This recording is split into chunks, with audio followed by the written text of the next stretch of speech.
Tonight on Cronkite News, the second anniversary of the Supreme Court's decision to overturn Roe v. Wade marked across the country. Plus, a shocking new report on how fentanyl is costing Arizona billions of dollars.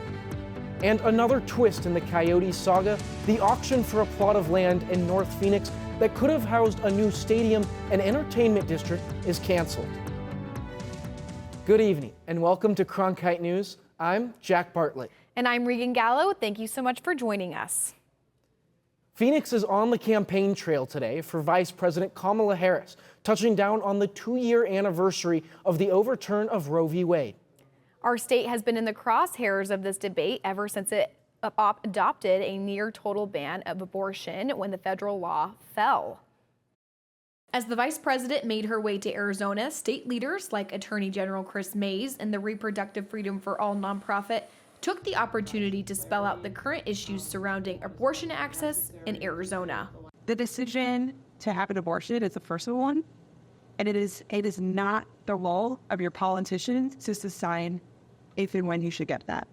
Although the legislature passed a law signaling abortion access up to 15 weeks in May, that law does not go into effect until 90 days after the legislature adjourns, leaving women and healthcare providers uncertain about their next steps. The problem lies with the fact that we have several county attorneys in Arizona who've been clear as mud about whether they're going to prosecute.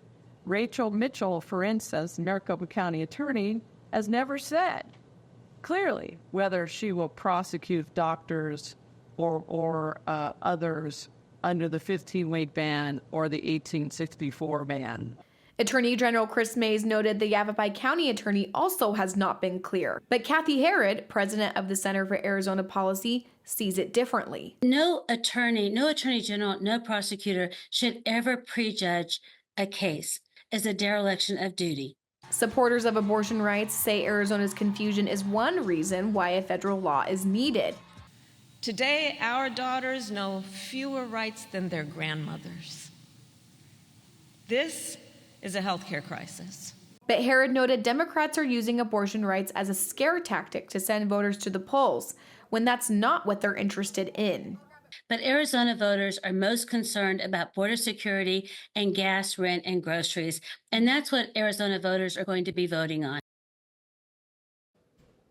In Washington, D.C., pro-choice groups took to the Supreme Court to protest the decision that took away the constitutional right to abortion.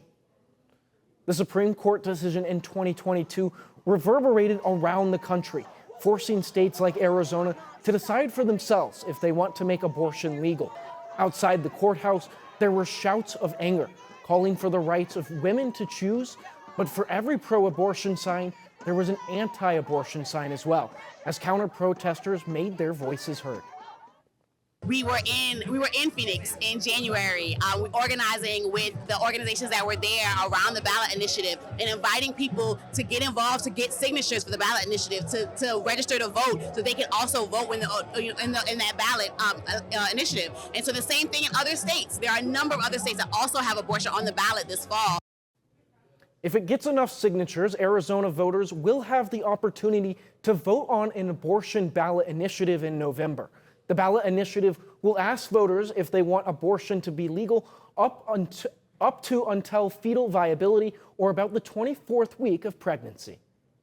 Meanwhile, the U.S. Supreme Court has agreed to take up a case on restricting gender-affirming care for minors. The case was brought by the Biden administration and challenges a transgender care ban in Tennessee. The law outlaws puberty blockers and hormone therapy for minors. It also imposes a fine for doctors who break the law. The case will be heard by the Supreme Court this fall. Meanwhile, the Arizona Coyotes were supposed to have a fighting chance to keep the team alive as owner Alex Morello anticipated to place a bid on a 110-acre plot of land in North Phoenix. Morello hoped to purchase the land to build a new entertainment district and arena, but those dreams dwindled when the Arizona State Land Department canceled the auction. The auction in North Phoenix was supposed to be super important for hockey fans in State 48, as it could have ultimately rejuvenated the Arizona Coyotes. NHL Commissioner Gary Bettman said Coyotes owner Alex Morello has 5 years to secure land and an arena. If that happens, the NHL's Board of Governors would reactivate the franchise. Bettman says that at least 50% of the new arena must be completed at the time of reactivation. Morello initially looked to secure land located on the southwest corner of Scottsdale Road and Thompson Peak Parkway, and the auction required a minimum bid of $68.5 million. However, originally scheduled for June 27th, the Arizona State Land Department canceled the auction. In a press release, the Land Department said they are willing to reschedule the auction if the applicant gets a special use permit. The Arizona Coyotes put out a statement of their own, citing they have worked in good faith with the State Land Department and will be exploring all legal options following what they consider to be a short-sighted decision. In a previous article from Arizona Sports, Morello said he was committed to winning the land auction and building an entertainment district that will not require taxpayer funding, despite pushback from 2 mayors. As of now, there is no timetable for when the auction may be rescheduled or if Morello and his team will apply for a special use permit. Coming up after a quick break, rain comes to Arizona but missed the valley. And after the break, the Arizona city hit by a flash flood warning. Plus, is there any rain headed our way? Your full forecast is up next.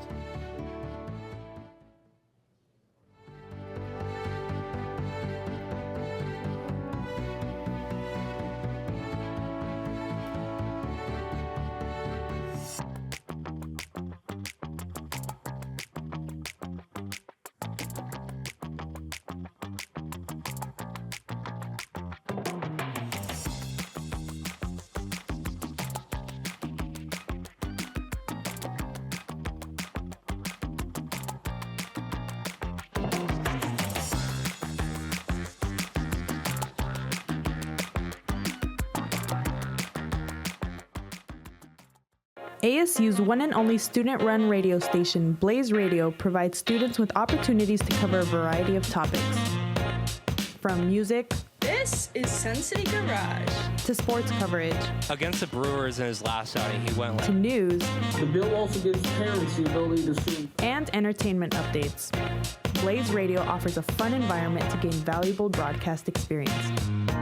To find out more, visit blazeradioonline.com. Innovation at the Walter Cronkite School is pushing the boundaries of traditional journalism. Storytelling has evolved over the years. This is part of that evolution. Students in the Innovation and Entrepreneurship Lab are using emerging technology to create scenes in augmented and virtual reality, coding playable games, and bringing the audience into the story. They're only limited by their imagination and their willingness to learn. Find out more at cronkite.asu.edu.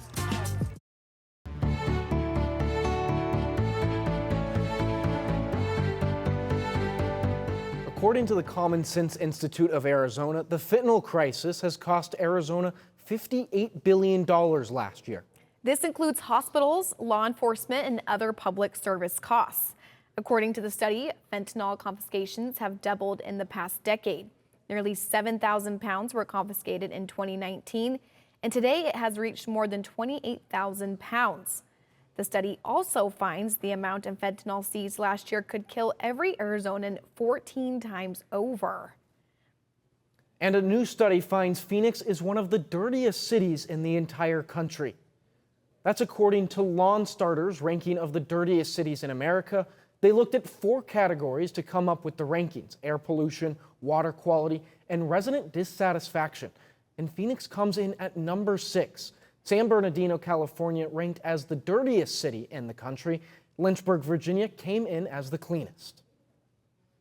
Heavy rain in Tucson this past weekend led to a flash flood warning. The city and part of Pima County measured 2 inches of rainfall. All that rain led to some risky situations for drivers there, which led to several water rescues. The good news is that all the rain did bring cooler temperatures to the area over the weekend. So will we get any of that rain headed our way? Well, our very own Carly Koskovich joins us now from the Cronkite Weather Center with what we can expect. So we're still going to be above 100 degrees until about 9 p.m. tonight, but slight showers are going to start about 8 p.m. So if you're going to walk your dog, I'd wait until about 10 p.m. when hopefully that weather's cooled off, but it's still going to be very humid with that moisture and the heat. As for the rain for tomorrow, it's pretty heavy, going to be in that northern region about Flagstaff and Prescott area. It's also kind of staggered down south to that Sierra Vista area in Tucson as well. As for the valley, we'll finally see some rain hitting around Wednesday, but it's going to be pretty dry until then. So for our lows, going into Tuesday, we can see that Grand Canyon is going to be the coolest part, about 56 degrees. The valley is going to be about 91, so it's still pretty warm. But if you take a look at Page, it's still pretty warm, around 80 degrees, even though it's that most northern part of Arizona. As for our highs for tomorrow, we're going to see that valley at 110. It's going to be very hot. Take a look at that Arizona, California borderline, but that Grand Canyon is going to be a little cooler at 86, but still not too cool. As for our 8-day forecast, expect a little bit of rain going into this weekend, but it's not going to be too bad as Sunday and Monday hit. It'll be very cloudy, but we're still going to be above that average, that 106 average, pretty high. So it's going to be about 111 and 110. From the Cronkite Weather Center, I'm Carly Koskovich.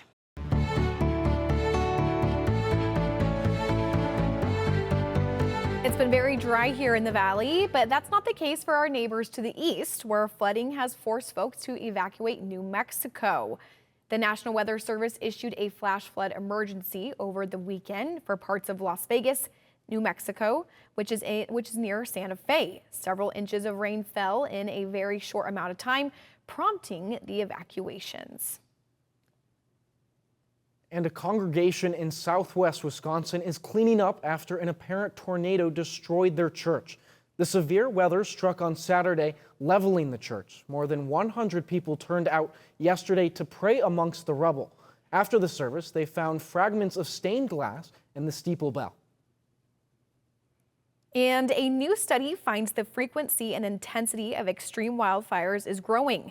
The new research from the University of Tasmania studied decades of NASA's satellites, images from 2003 through last year, and they found that extreme fire events dramatically increased over that time in the western United States as well as Canada.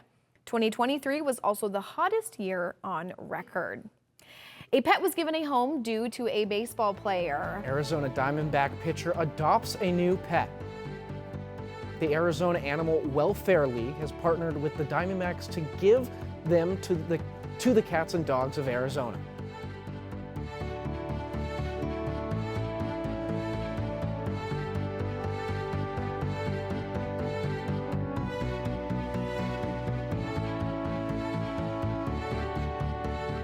Three, two, one. Coming up on the cut. Coming up on the cut. Coming up on the cut. How students can build their broadcast journalism portfolio with opportunities to learn more about on-air reporting and studio production.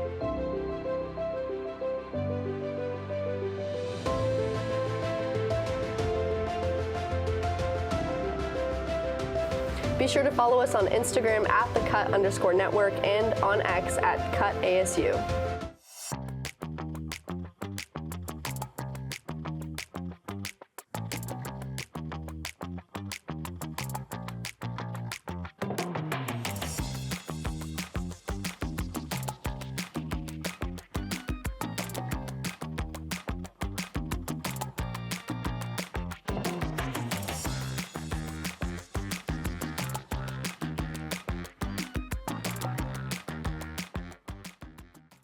Innovation at the Walter Cronkite School is pushing the boundaries of traditional journalism. Storytelling has evolved over the years. This is part of that evolution. Students in the Innovation and Entrepreneurship Lab are using emerging technology to create scenes in augmented and virtual reality, coding playable games, and bringing the audience into the story. They're only limited by their imagination and their willingness to learn. Find out more at cronkite.asu.edu.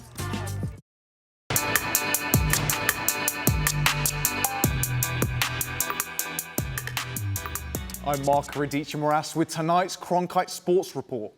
Over the weekend, State Farm Stadium held the largest high school basketball tournament in the West Coast. Carly Koskovich was there to watch the best in the West. At Section 7, 400 teams from 12 different states got a chance to perform for over 700 college coaches. It's huge. I've been around basketball a lot, but just the exposure that they get here is amazing. We're playing in the Cardinals Stadium. We've got 12 courts with coaches everywhere, recruiters. It's great. 800 games were played by the best in the West this weekend, but there was one team that drew in an exceptional crowd. Arizona Compass, a charter school from Chandler, took the stage and got a lot of attention. Last year it was amazing. This year, as you can see, the field is full of high-level prospects and athletes, so we're just blessed to be part of it. The Chandler Prep School's roster features some of Arizona's biggest high school basketball stars, such as Jeremiah Fears and Caden and Kalik House. Even though their first game against Utah Prep was close, Arizona Compass came out on top because of their defensive skills. The defense, it's just like a mindset thing. You got to want it. So we want it more. We play defense and it just translates to offense and gives us easy buckets. And it isn't only the top players who benefited from this exposure. Coming here is a lot of college coaches, and if you don't really get recruited like that, I guess this is the time you can get recruited. So just try your hardest and play your best, even if shots aren't going in. Play hard, pick it up on defense. From Glendale, Carly Koskovich, Cronkite News. AZ Compass went 3-1 for the tournament, losing to the Veritas Titans out of California. Moving to the WNBA, the Phoenix Mercury will play Caitlin Clark and the Indiana Fever this Sunday, and tickets won't be cheap. But getting tickets to a Las Vegas Aces game could be more challenging. The two-time WNBA champions have sold out all their regular season home games. That's a first for the Aces in its team's history. 2 games are scheduled for T-Mobile Arena, where they will tip off against Caitlin Clark's Indiana Fever. And the other 18 home games will take place at the Michelob Ultra Arena. Over in Cromwell, Connecticut, fans saw golfers Scotty Scheffler and Tom Kim tie the 18th hole of the PGA Tour's Travelers Championship, as well as 6 climate protesters storm the green. The demonstrators were wearing shirts reading "No Golf on a Dead Planet" and left a powdery substance on the putting surface, causing play to be delayed for several minutes. Police quickly arrested and removed the protesters from the scene.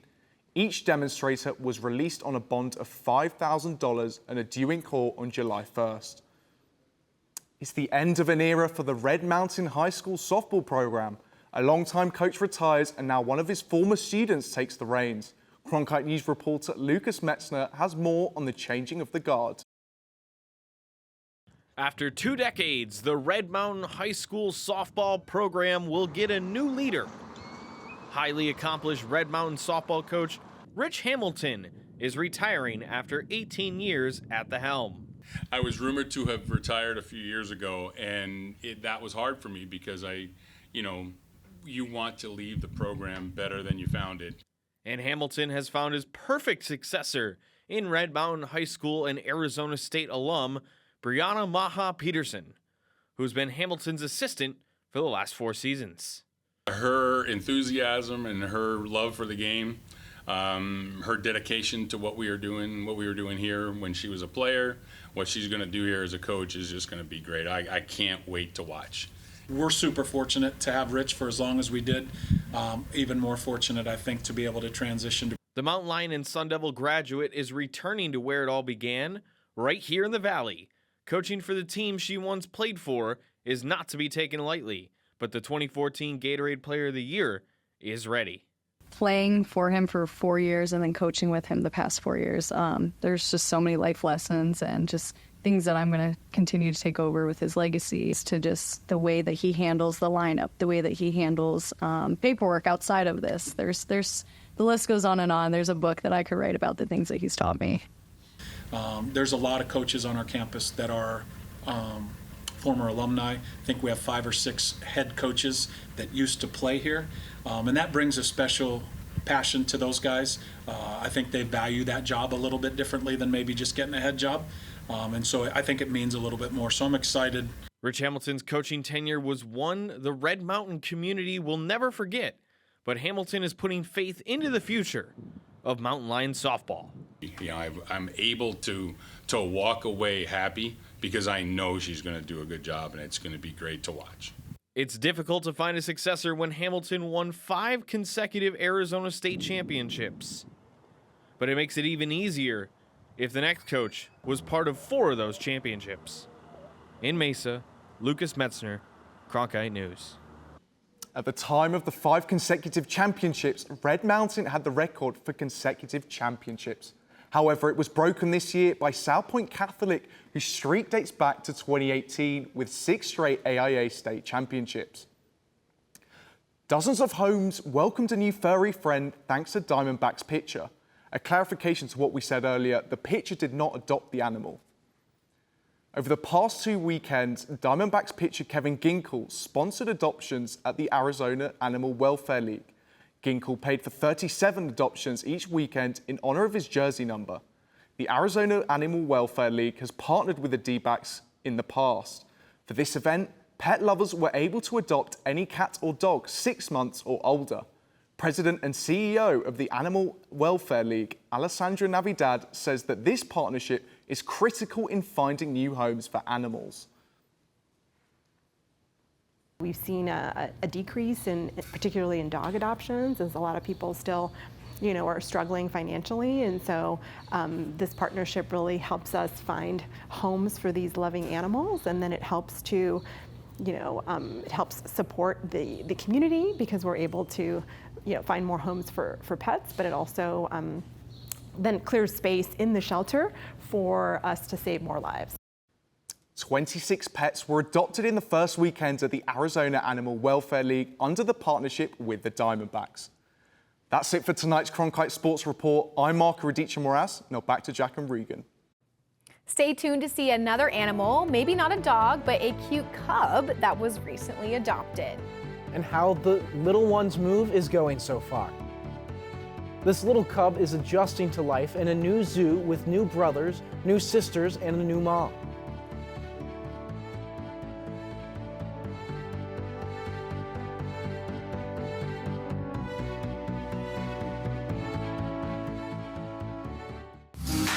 Here at the TV Production and Graphics Lab, we are behind the scenes making the news happen. Gain experience in the control room directing, teledirecting, and rolling the audio of every Cronkite News show. Run the floor and work in a professional environment, honing your skills for the future. Create graphics that will be seen by the local community on Arizona PBS. Be a part of the bloodline that makes the Cronkite News shows possible. The Walter Cronkite School of Journalism and Mass Communications Phoenix Sports Bureau provides students with hands-on learning experiences and opportunities in sports journalism. From covering local high schools, colleges, and the pros, students get the opportunity to go live from our Facebook shows covering local, collegiate, and pro sports in the Valley. From digital reporting, broadcast, social media, and producing, there's opportunities for all. For more, go to cronkitenews.azpbs.org. Did you know newsrooms today are looking for bilingual journalists? Cronkite Noticias prepares you to cover diverse communities. In Cronkite Noticias, you will obtain an unforgettable experience. Nopales como este van a tumbar. Cronkite Noticias. And develop your skills with the latest technology.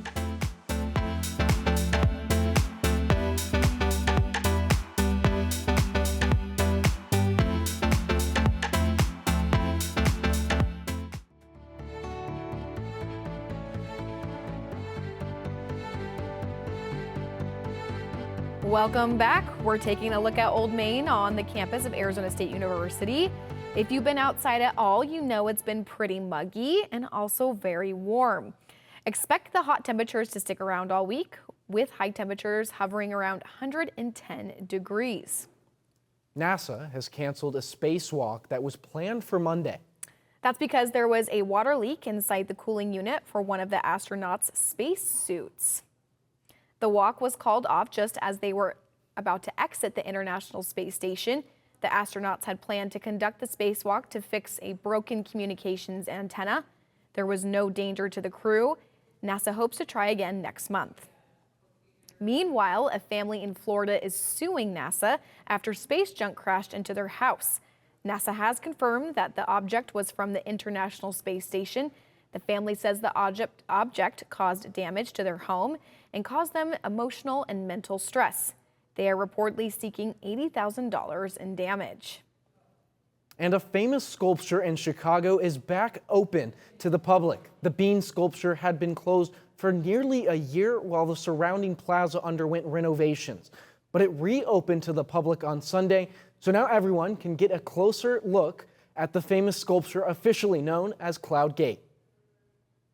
And in Ohio, the Cincinnati Zoo welcomes a small cub. Zoo staff say they have introduced the new cub with other cubs and that it's going well. The little cub came from Oregon last Monday and has been adopted and now part of the Cincinnati Zoo's cheetah family.